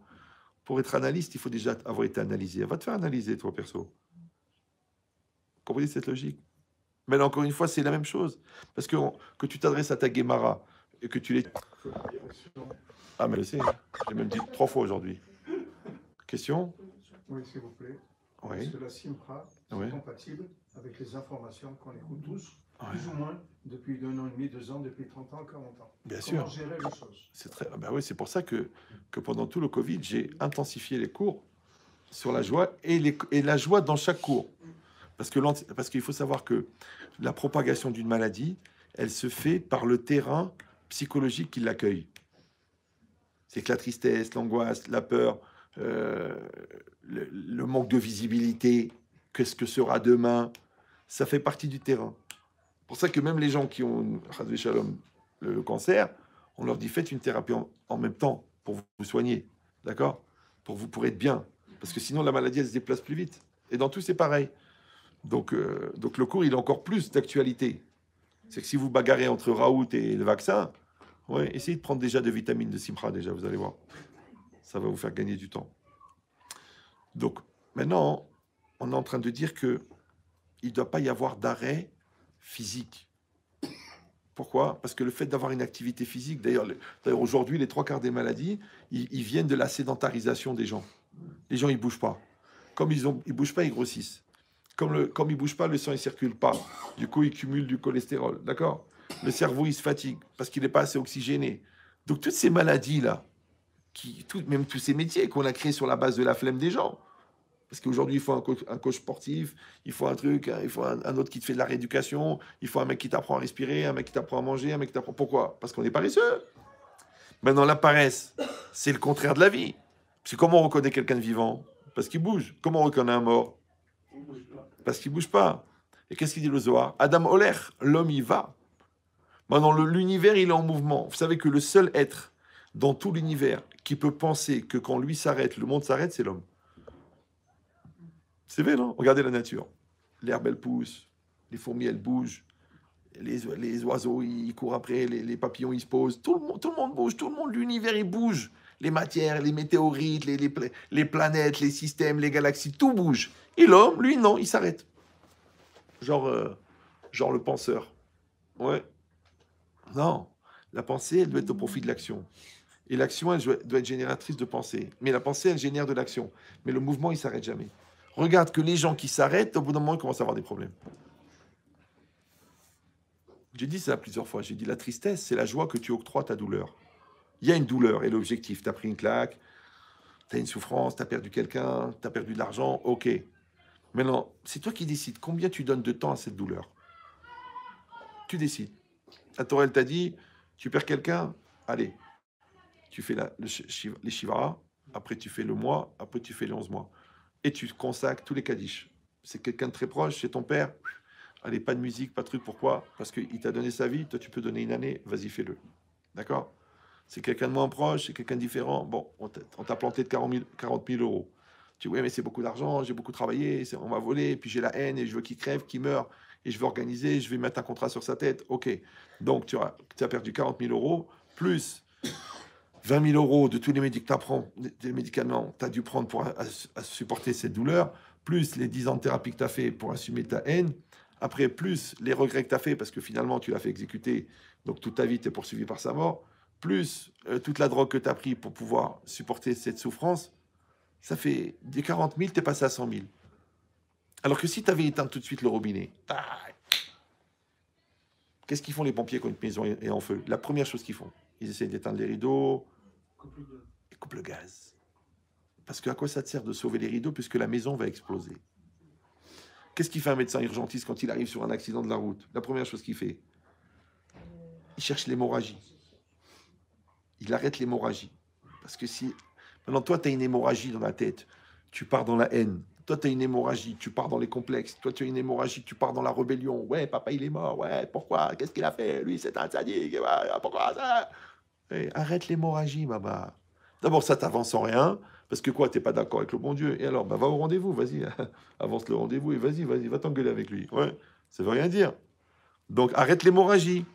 Les gens, non, ils croient que parce qu'ils se rebellent, ils ont un point de vue. Non, c'est juste que ils ont un peu sophistiqué la dérive de leur Yetzerara. Comme les gens qui sont intello, soi-disant intello. Ouais. Le gars, il dit, moi, je suis pas d'accord avec la religion parce que je réfléchis, parce que je truc, parce que j'ai besoin de comprendre, j'ai besoin de ressentir. Arrête. Ils se foutent d'eux. Tu veux parler intello? Viens, on va parler intello. Ouais. Et c'est normal, je vais vous dire, les 3/4 des gens qui se servent de leur intellect pour justifier leur non-acceptation, ça peut pas être de l'intellect, puisque par définition, c'est basé sur un départ subjectif qui s'appelle le refus de se soumettre. Et quand le départ il est faussé, baba, comment veux-tu que la fusée elle arrive sur la Lune, puisque tu l'envoies dans la direction de Jupiter? C'est vous ou non? Comme la personne qui dit je trouve pas de chaussures à mon pied alors qu'au fond il veut pas se marier. Ça sert à quelque chose de déranger toutes ces filles là? Et quelqu'un, il a peur de perdre son argent et il cherche partout des placements. Mais au fond, tu veux pas placer parce que tu veux pas prendre le risque. Alors reste à la caisse d'épargne. C'est bien, c'est 1%. C'est déductible d'impôt. Tu mets tout dans le livret A. Livret A, c'est un truc. La seule surprise, c'est à la fin. Quand tu vois les bénéfices, au bout d'un an, tu dis « Ah, c'est le livret A. » Tu dis, mais je comprends pas, on m'a parlé au Brésil de placement à 37%. Ouais, ça existe, mais ils sont risqués. Mais toi, t'aimes pas les risques. Alors tu restes à 1% et tu te tais. Toute la vie, c'est comme ça. Ouais. Étudier la Torah, c'est prendre un risque, alors que tu aurais pu faire autre chose. Ben, on verra à la fin qui c'est qui gagne le plus. Toute la vie, c'est pareil. Toi, tu vas épouser une sadéquette. Ouais, mais elle n'est pas tellement marrante. Moi, je vais épouser la folle de Malibu. Ok, on verra à la fin. Si tu la trouves dans le lit avec quelqu'un d'autre, t'as gagné quoi? Mais c'était la folle, hein. Vraiment, c'était le feu. D'ailleurs, ensemble, après qu'on a fait l'alerte à Malibu, on a fait les feux de l'amour ensemble, ouais. Parce que tout était faux. Tout était du halom, tout était du cinéma. Tout le monde sait que les Juifs sont à l'origine du cinéma, non? C'est marqué à l'entrée de la ville. Hollywood.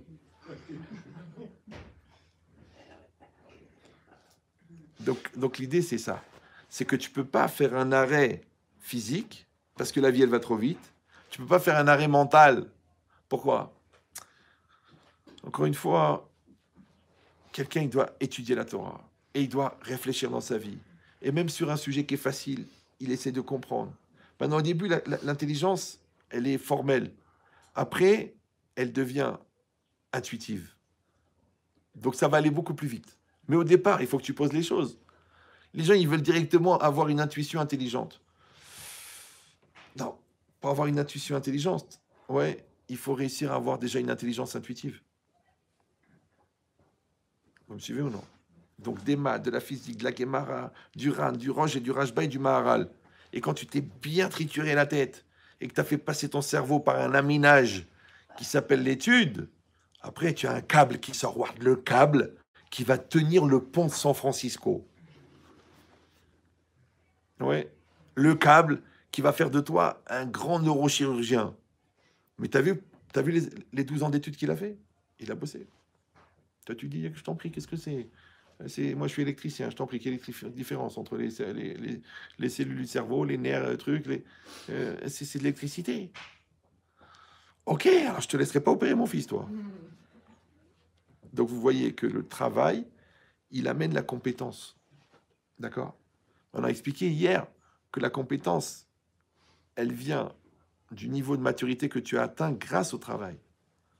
Donc, c'est pas forcément la nature de la connaissance acquise, c'est l'effort fourni pour être à la hauteur de cette connaissance. C'est ça qui augmente ta maturité. Comme un médecin, un jour, ils interrogeaient un psychologue, il parlait de l'âge de la retraite. Et le gars, il avait 90 ans, mais il avait sa tête claire. Il continuait à consulter. Alors le journaliste, il dit, mais vous comprenez bien, monsieur, qu'il faut laisser la place aux jeunes? Il dit, oui, moi je veux bien laisser la place aux jeunes. Mais un jeune, il va arriver, il vient de finir sa fac de psychologie. Ok, bon, il a 26 ans, d'accord. Moi, J'ai 58 ans d'expérience. D'accord? Je vois 10 personnes par jour depuis 58 ans. J'ai des millions de cas que j'ai vécus. J'ai une expérience de malade. J'ai une intuition. La personne, elle s'assoit. Déjà, je lui raconte sa vie. Un non-juif, hein? Pourquoi je vais arrêter? Parce que c'est l'âge. Comprenez ou non? C'est bizarre, cette pensée-là. Ben, c'est la retraite. Faut que tu t'arrêtes. Ça y est, t'es un vieux et en plus, t'es un CON. Donc, autant relier les deux. Tu dis, non, je suis bien. Est-ce qu'un Talmid Chacham, il va à la retraite? Il a une tête de feu. Ouais, il finit le chasse tous les ans depuis 32 ans. Il va s'arrêter, lui, parce que tu dis, bah, 60 ans. Il y a un fou, il y a un malade là-bas, un fonctionnaire, qui a décidé que c'est 60, l'autre 62, 64. Maintenant, les gens, ils se battent pour... Mais je te dis, les grands-mères, elles disaient que Dieu ne nous laisse pas sans rien faire, parce qu'ils savent très bien. Pourquoi tu vois des gens, dès qu'ils prennent la retraite, commencent à tomber malades? Le mec, il avait une pêche, il soulevait des pianos à Tunis, après il a créé sa société de transport à Paris, et lui-même, quand ça allait pas, il prenait le camion, il prend sa retraite, le lendemain, l'arthrose, 4 jours après, le cholestérol, 6 jours après, problème de respiration. Je comprends pas, papy, mais c'était le Stremont. À Tunis, on l'appelait le géant. Comment le mec, maintenant, il est là en train de tousser, il attend son rendez-vous à la salle pétrière. Tu sais pourquoi? Parce qu'il a enlevé la prise. Je m'excuse, hein. Vous pouvez avoir une machine à laver à 20 000 euros ou une machine à laver à 100 euros. Quand vous enlevez la prise, il s'arrête. Tu dis, mais je comprends pas, je l'ai payé 20 000 euros. C'est genre un modèle spécial de chez Miel. Un truc incroyable, genre la chaîne IFI de la machine à laver. Et quand on enlève la prise, elle s'arrête. Et voilà. Vous avez compris que le courant ne passe plus. Vous savez que la différence qu'il y a entre une chaîne IFI et un ventilateur? Vous savez pas? Il faut le courant. Non, la différence. Ça, c'est le point commun. La différence, c'est que la chaîne IFI, quand vous enlevez la prise, elle s'arrête. Mais le ventilateur, il continue à tourner. Il y a des couples comme ça aussi. Ça fait longtemps que le courant ne passe plus, mais il continue à tourner. Les gens, ils croient que ça bouge. En vérité, c'est depuis longtemps. Exactement. C'est pour ça qu'il ne faut jamais enlever la prise. Brancher avec la Torah, brancher avec la prière, brancher avec ta femme, brancher avec ton mari, brancher avec tes enfants, brancher avec l'actualité. Reste branché. Prends le courant, prends le courant, prends le courant. Ouais. Parce qu'Hachem, dans sa grande bonté, il a mis l'énergie dans la réalité. Il a mis l'énergie dans la nourriture. Il a mis l'énergie dans les projets. Il a mis l'énergie dans la Torah. Alors puise l'énergie. Ma mère, elle me racontait un oncle à elle, qui était un chacham. Il a étudié toute la vie de la Torah, au Maroc là-bas. Il était sur son lit de mort. Maintenant, même sur son lit de mort, allongé, il avait le livre de Torah. Ouais. Et sa femme, elle s'est énervée. Elle avait la bougie, à l'époque, il n'y avait même pas de la lumière. La bougie, le livre. Mais c'était les médecins, ils ont dit c'est fini. Il a dit il va mourir, c'est la fin. Sa femme, elle lui a dit oui. Comment elle lui a dit? Babkal dal-Kraya. C'est-à-dire, ça suffit de cette lecture. Toute ta vie, tu as étudié la Torah. Voilà, maintenant tu es presque aveugle. Tu colles le livre. Alors lui, détente. Il lui a dit, tu veux que j'arrête? Elle a dit oui. Il a fermé les yeux. Il a fermé le livre, il est mort. C'est que sa vie, elle tenait, comme Shlomo Ameler, comme David Ameler. La vie, elle tenait avec la Torah. C'était terminé. Tout le reste, c'était fini. Les cellules, les poumons, les khanada. C'était des gens qui vivaient par miracle. Ils étaient tellement spirituels que la vie, c'était la Torah. Comprenez ou non? Rav Ovadia Yosef, vous avez entendu parler de lui? Le responsable, le grand médecin de l'hôpital de je sais pas quoi d'Adassa, il a raconté, il a dit, j'ai observé durant ma vie des différences incroyables entre les hommes.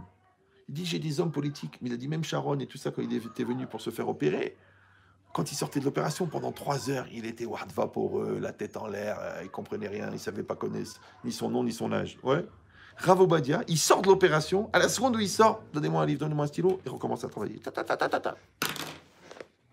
Tu dis, mais quand même, il y a l'anesthésie, il y a l'âge, il y a la fatigue, c'est une grosse opération. Ils lui ont enlevé un morceau comme ça de...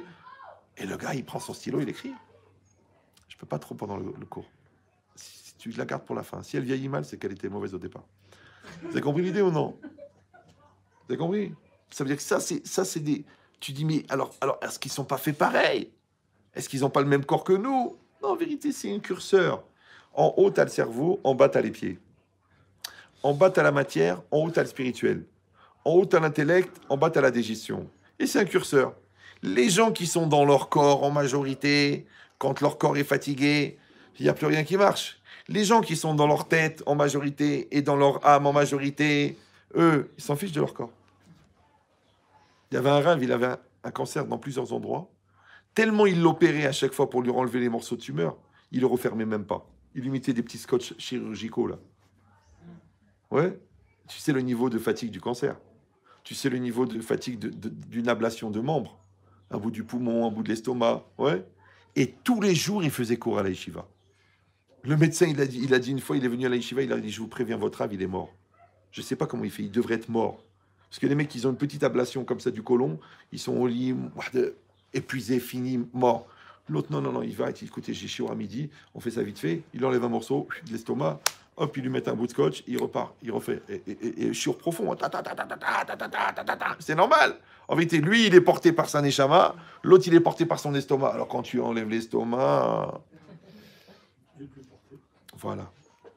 Donc si c'est ça, vous apprenez une chose incroyable, que le mouvement, c'est une nécessité. Ouais. Et que si la Torah, elle te dit qu'il faut courir, qu'il faut faire vite, qu'il faut... En vérité, c'est parce que tu nourris ta personne. Je vous donne une image, parce que je ne sais pas pourquoi avec vous, le temps passe trop vite.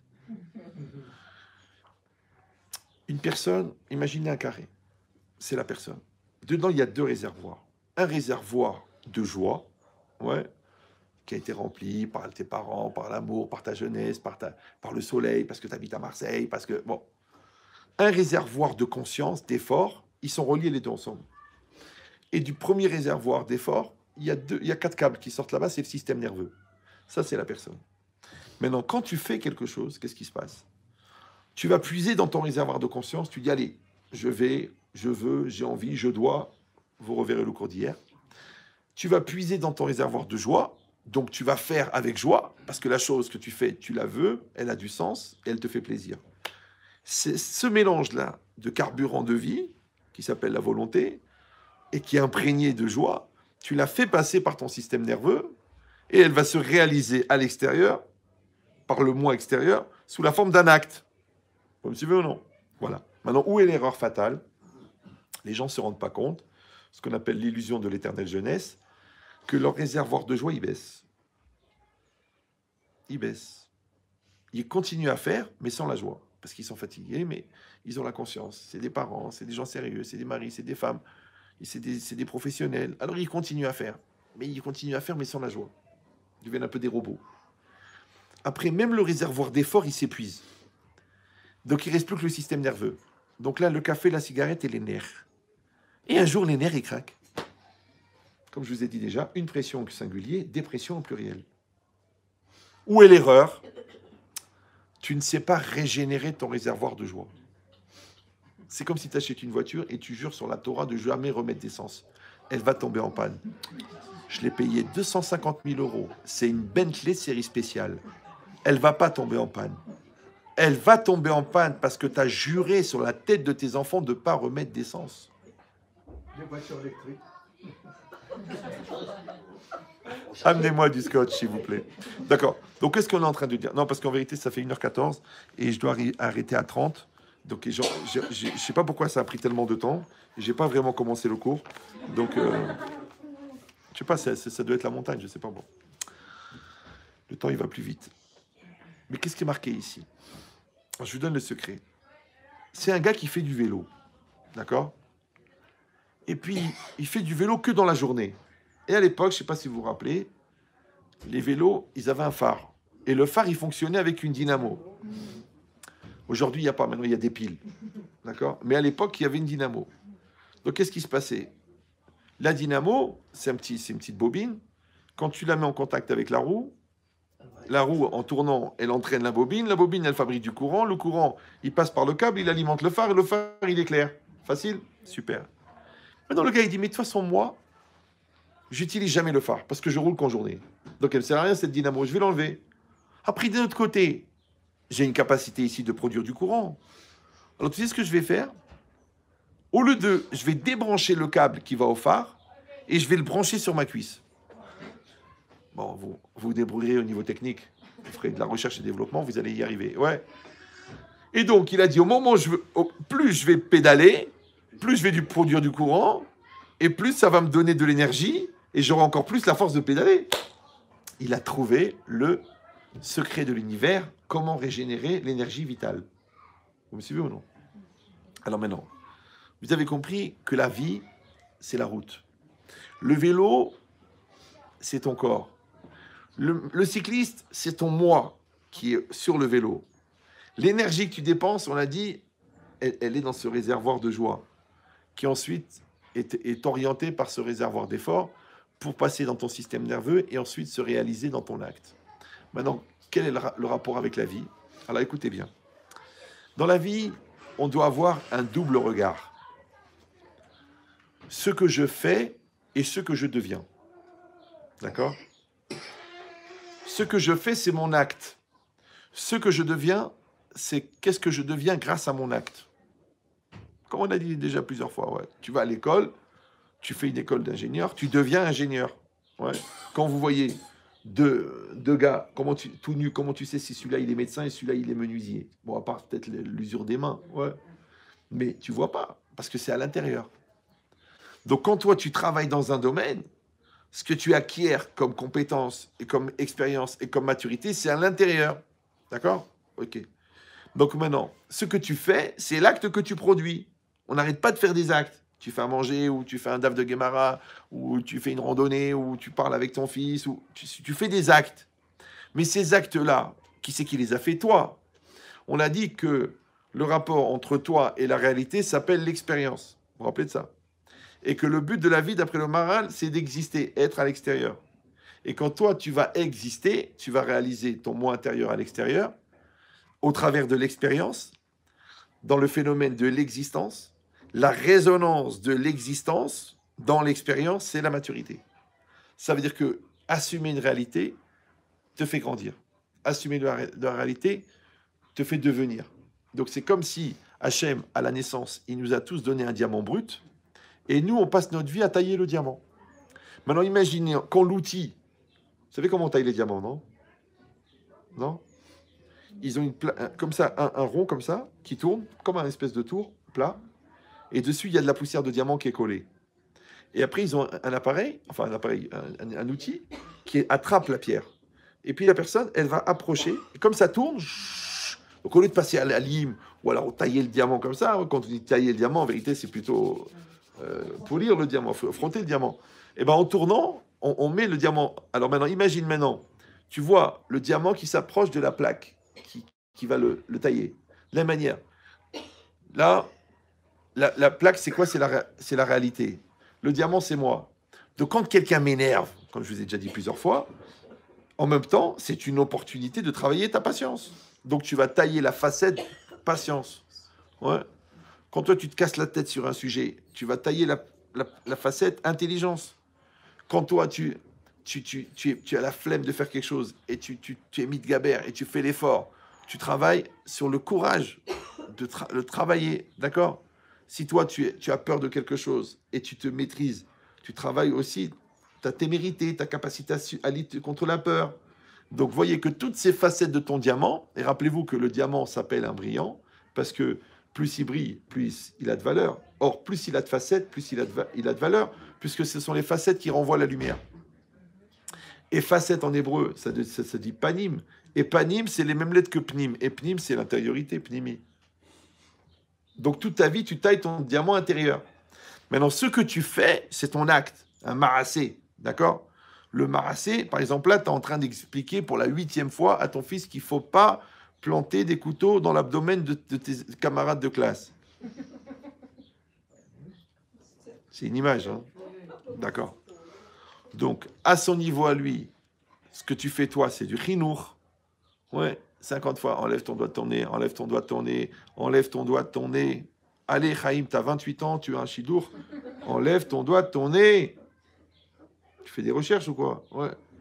Donc, ce que tu fais au niveau de l'autre, de l'enfant, c'est du chinour. Mais ce que ça produit chez toi, c'est de la savlanout, de la patience. Vous me suivez ou non? Donc, par rapport à lui, tu as fabriqué de l'éducation. Par rapport à toi, le retour, c'est de la patience. La prise de conscience, attention, de ce que tu deviens à travers ce que tu fais, régénère ton réservoir de joie. C'est vous, non? Puisqu'on a dit tout à l'heure que la joie, c'est la satisfaction d'être, ouais. Maintenant, cette satisfaction, elle est éphémère. Pendant 2 secondes, tac. Mais si toi, tu en prends conscience, tu dis, oh, j'ai fait cela, je suis devenu cela, j'ai amélioré cela. Eh bien, c'est ça qui développe, qui renforce c'est ça qui régénère ton réservoir de joie. C'est ça, ce petit câble-là, qui part de la dynamo, qui s'appelle la vie, vers ton réservoir de joie. C'est pour ça que le Ramban, il dit, par exemple, chaque fois, tous les jours que tu as étudié la Torah, tu dois dire, allez, qu'est-ce que j'ai appris aujourd'hui? En quoi j'ai changé?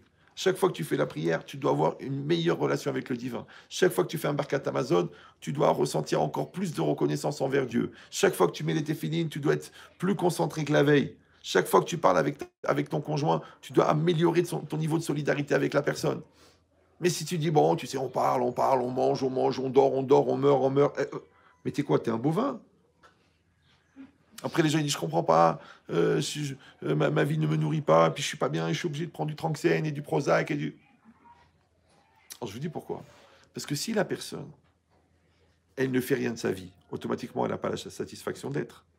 Et si la personne, elle fait quelque chose de sa vie, mais elle n'est pas consciente de ce qu'elle devient, donc c'est comme si elle n'a pas branché le câble.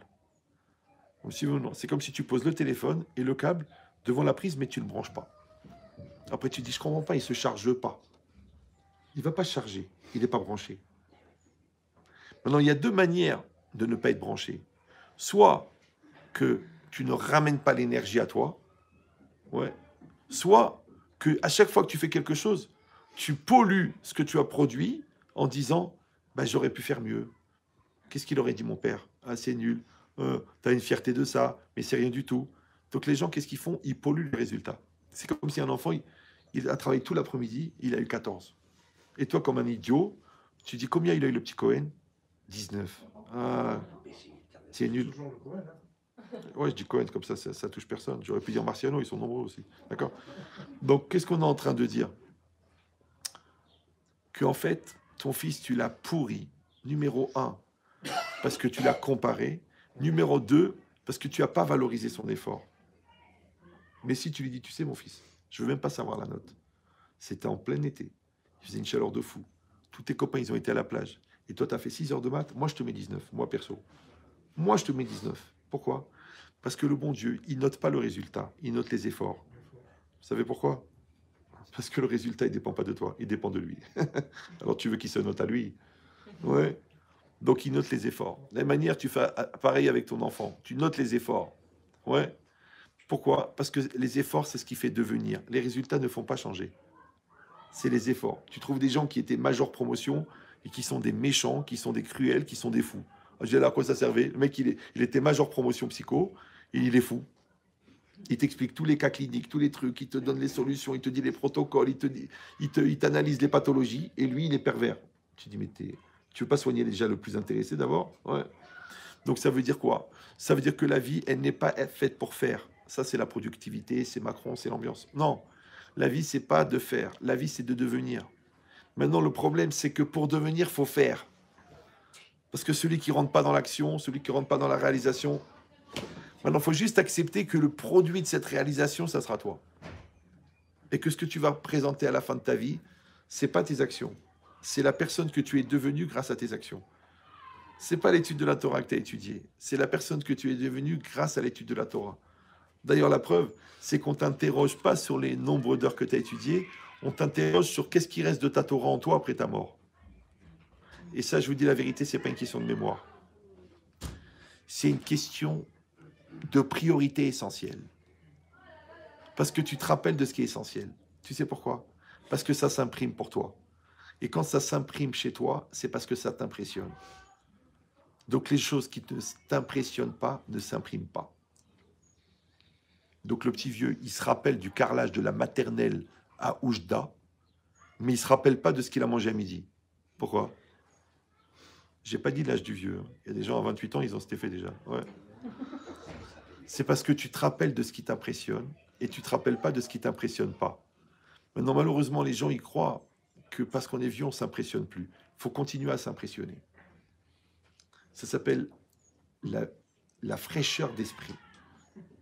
Ouais, tu vois un beau raisonnement, tu vois un beau passouk, tu vois une belle montagne, tu vois une belle interprétation, tu vois une belle musique, impressionne-toi. Garde ta fraîcheur. C'est ça la jeunesse. Parce que l'âge, se mesure à l'élasticité neuronale. Si le cerveau il fonctionne bien, tu es jeune. S'il fonctionne mal, tu es vieux, même jeune. C'est pour ça que les gens qui arrêtent les études très jeunes, ils ont du mal avec la réflexion. Parce qu'ils n'ont pas les schémas neuronaux, je ne sais plus, qui ont été développés. Maintenant, fais de la Gemara, fais des maths, fais de la physique. Il faut avoir un cerveau. Ta. Parce que je te dis, un gars équilibré, gentil, religieux, qui aime la vie, qui est intelligent, qui est sensible, la vie, elle n'est pas facile. Mais alors, si tu es en plus, tu es orgueilleux, analphabète, bête, lourd et méchant, ça va être très compliqué. Bah oui, parce que tu as sauté une réincarnation. Là, tu aurais dû venir en chameau et tu es venu en humain. Tu aurais dû venir en âne et tu es venu en humain. Donc, c'est ça. Si vous comprenez ça, donc c'est ça, c'est comme ça que quelqu'un il régénère son réservoir de joie. Maintenant, on a dit que la joie, c'est la plénitude. Donc, de la même manière que tu dois régénérer au niveau physique, d'accord? Il faut bien manger, il faut bien dormir, il faut manger équilibré, il ne faut pas trop manger, il ne faut pas manger peu, il faut manger normal, il faut faire du sport, il faut se bouger, c'est normal. Donc là, tu régénères ton corps, tu régénères ton psychique, d'accord? C'est-à-dire que toi, eh ben, dans ta tête, tu fais attention à ton moral, tu fais attention à ton équilibre, tu fais attention à travailler tes midotes, tu fais attention. Et de la même manière, tu régénères au niveau spirituel. T'es juif. Donc ton corps, il a besoin des téphilines. C'est comme ça. Tu dis non, je suis pas religieux. Ton corps, il a besoin des téphilines. Ton corps, il a besoin du Shabbat. Ton corps, il a besoin de la cache-route. C'est comme ça. On n'est pas fait pareil, qu'est-ce que je te dis. Ils ne comprennent pas les gens. Ils disent ouais, mais eux, ils mettent pas les téphilines, ils vont très bien. Mais c'est normal, ils n'en ont pas besoin. Mais toi, tu en as besoin. Donc, il faut que tu les mettes. Et si tu les mets pas, il va y avoir une carence. Et la carence de l'anishama, elle se projette sur le psychique et ensuite elle se projette sur le physique. Donc, il faut faire les trois en même temps. Donc, vous avez compris que la joie, en fin de compte, encore une fois, c'est la plénitude et que la dynamique de la joie, c'est toujours de maintenir en mouvement tous ces réservoirs. Et tu verras que la personne, que ce soit dans des bons moments, parce que même d'apprécier le bonheur, c'est pas évident, ouais, ou que ce soit dans des mauvais moments, qu'il garde son équilibre, garde sa joie et garde sa sérénité, malgré que c'est difficile. Parce que c'est là qu'on reconnaît les gens heureux. C'est quand ça va pas. Parce que quelqu'un qui est heureux quand ça va, c'est un consommateur. Mais quelqu'un qui est heureux quand ça va pas, c'est une personne mature. Oui. Et ça, on n'a pas besoin de faire une thérapie pour ça, parce que tu vas le mesurer toi-même dans ta réalité de tous les jours. Si tu vois que tu fais la gueule au moindre problème, si tu vois que tu cherches toujours le défaut, si tu vois que tu as peur qu'il pleuve, ouais, parce que tu dis qu'est-ce que je vais faire de mes journées, mais il y a largement de quoi faire. C'est déjà dans ta tête, déjà il y a un boulot, bah, c'est un chantier, tu n'as même pas idée. D'accord?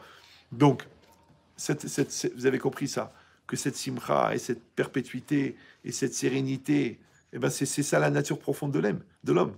Il dit, quand il est dans cette dynamique-là, tamid, pour ça, mitzvah liyot tamid besimcha. Ouais. Et c'est pour ça aussi que en ayetzara sholet et la bemi chez no besimcha. L'yetzara s'attaque à celui qui n'est pas dans la joie. Mais vous avez compris, c'est pas parce qu'il rigole et qu'il se frotte le ventre et qu'il boit de la vodka. Non, ça n'a rien à voir. C'est parce qu'on a dit simcha, c'est shlemut. Donc quand il est entier dans sa vie, donc lui, il remplit l'intérieur, il remplit l'extérieur. Quand le Satan y vient pour rentrer, il n'y a pas de place puisque c'est occupé. Mais si tu as la tête vide, ou si tu es complexé, ou si tu n'es pas construit, la rame, elle rentre. La colère, elle rentre. La crise, elle rentre. La peur, elle rentre. Parce que yesh makom. Donc ton travail à toi, c'est d'être complet. Et on a dit que, puisque la joie, c'est la satisfaction d'être, et que tu projettes à l'extérieur le complet qui est à l'intérieur, donc tu es complet dedans, complet dehors, à la limite, tu es complet veston. D'accord? Donc, tout va bien. Hazak o baruch.